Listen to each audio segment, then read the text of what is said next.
Hello YouTube chess lovers and my friends, this is Gunjan here. Welcome to the 12th episode of Dirty Chess Tricks against Sicilian. In this episode, I'm going to show you some wonderful tricks in the Sicilian Sveshnikov main line from the white perspective.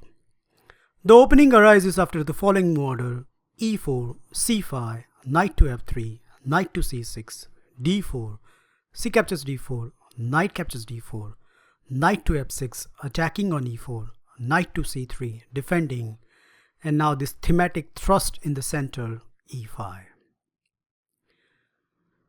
Okay, the main line continues with knight to b5, so looking at the d6 square. So black stopped this with d6, and now comes bishop to g5, pinning down the f6 knight. Okay, black plays a6, kicking the knight, knight to a3, and now b5, and simple intention is to grab the piece with b4. So white response is force. White has to first take on f6. Now here if queen takes, then knight to d5 comes with a tempo, so the usual response is g captures f6, and now comes knight to d5 anyways. Here it doesn't matter whether your opponent continue with bishop to g7 or f5. This both main line leads to the same path. Let's say bishop to g7, c3. So white is trying to cement his d5 control. But black has more than happy, as he has this attacking stuff going on the king side with the move f5. Trying to destroy white's center.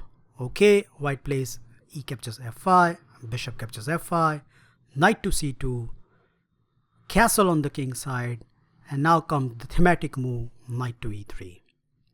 Attacking bishop, black needs to control the d5 square, so he played bishop to e6. White continued with his king side piece development with bishop to d3. And here comes the vital attacking scheme by black, that is f5. And you can see there is e4 or f4 looming in there, and that is the reason why Sveshnikov is a choice of many attacking Sicilian player. At this position, I am going to recommend a very cunning move, castle on the king side. And the trick is set right here. Now, as I have highlighted over here, black has plenty of choice, and amongst them rook to a7 is probably the main line. But as happened frequently, an unexperienced Sveshnikov player is going to churn out either of these three moves, that is f4, e4 or knight to e7, where white obtain a great advantage with some dirty chess tricks in hand.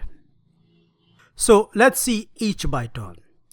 The first move I want to consider is knight to e7, which looks very obvious.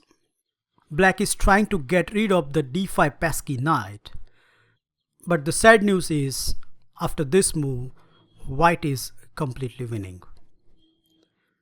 Before I move on, I like you to pause this video and find out a move which gives white a very good advantage.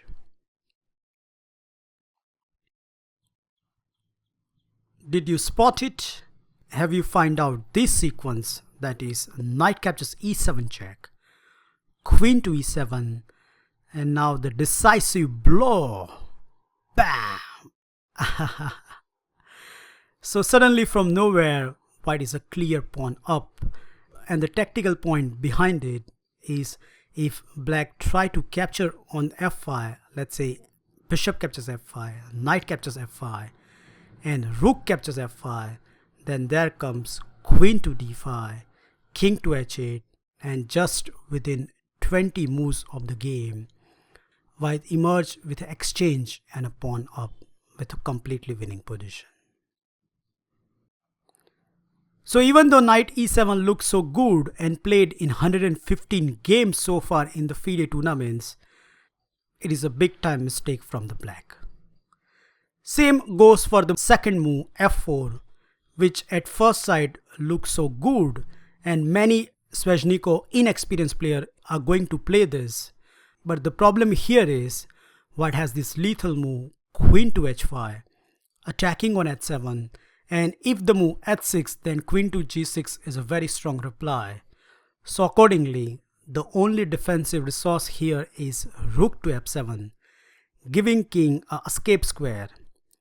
But white is going to give this check anyways, that is queen check, king to f8, and now comes the star move bishop to g6. Amazingly enough, the only saving resource from the black is to play rook a to e7. But let me ask you this question, how many of your opponent are going to find this move? Anyways, I have attached a detailed PGN of that move in the description, so kindly check it out. But many of you will ask the question, well, what happens if black can take this knight? After all, he get 2 pieces for a rook, right? Well, no, it's wrong, because after bishop captures, and now f captures e3.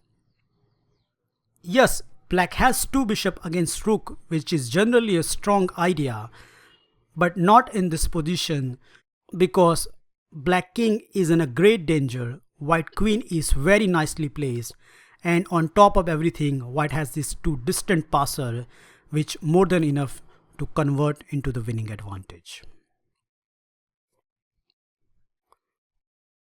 Well, one more thing, what happens if black try to go away with the rook, let's say rook f to e7? Well, here in fact white has a strong move, he does not need to move the knight, and instead of that he can continue with queen to h5. Obviously black cannot take this knight because of f captures e3, and in order to save the mate, black has to give up the queen, which is the worst news for the black. So that's not even a possibility, and instead of that, computer suggests the strong move here is knight to e7, but still after this we can continue with knight captures e7, queen captures e7, and now comes knight to f5, attacking 2 spots. So black response is force, black has to capture on f5, but after bishop captures f5, white emerged with an extra pawn, and black has hardly any compensation for it. Last but not least, what happens if your opponent continue here with the move e4, which in fact played in 152 games? Well, this move is not that bad, but the follow-up, which most of the black player has done, is quite questionable. Here white obviously continue with knight to f4, counter-attacking the bishop, bishop to f7, and now white simply drop the bishop back to the c2 square. And here comes the problem from the black camp. If you check this position in online database, you will find out that at this position, the most popular choice by the black is to play bishop to e5, which in fact not good in this position, because after the move bishop to e5, white can continue with knight f to d5, and the main line goes as follows. Black plays queen to g5, which looks a great attacking spot, but in fact after white's next reply f4, as the 2 of the black pieces are hanging, black response is force, he has to capture with the n%, and when white recapture with the queen, you can now see the problem in the black camp. f5 pawn is a clear-cut target. There are many games continue from here with attacking the queen, queen to f2, and now black simply played the move f4 in order to safeguard the pawn. But I'm afraid this is not going to help black at all, as white has this lethal reply. Boom! So sacrificing the whole piece and asking black, hey, what you are going to do about it? Now the first obvious question need to be asked, what happens if black capture this piece? Well, after that, white response is pretty simple and very direct. Yup, it's queen sacrifice, queen captures f8, rook captures f8, rook captures f8, and it doesn't matter whether king goes to g7 or capture the rook. It met with the same reply, that is knight to e6, regaining the queen, and after king to e7 and knight captures g5, after the whole transaction, white come up with an exchange up.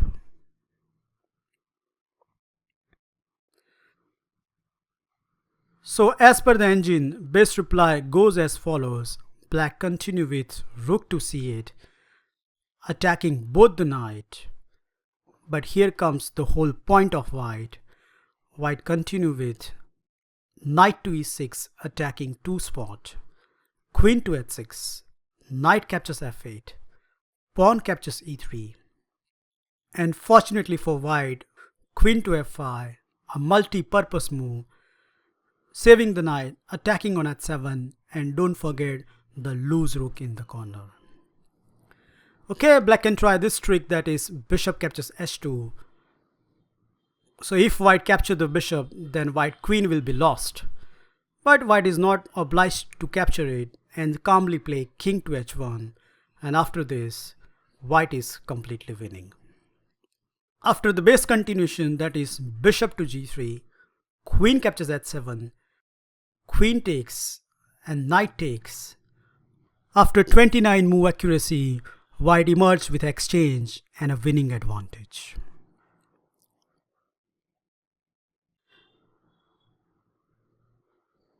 Well, I hope you enjoy and learn this informative video on the Sicilian Sveshnikov mainline. Remember that if your inexperienced Sveshnikov opponent played either of these three wrong moves, then don't forget to punish him and get the full point. Well, thank you for watching this video. Feel free to like, subscribe and comment on this video, and I'll meet you in my next episode very soon. Bye and take care.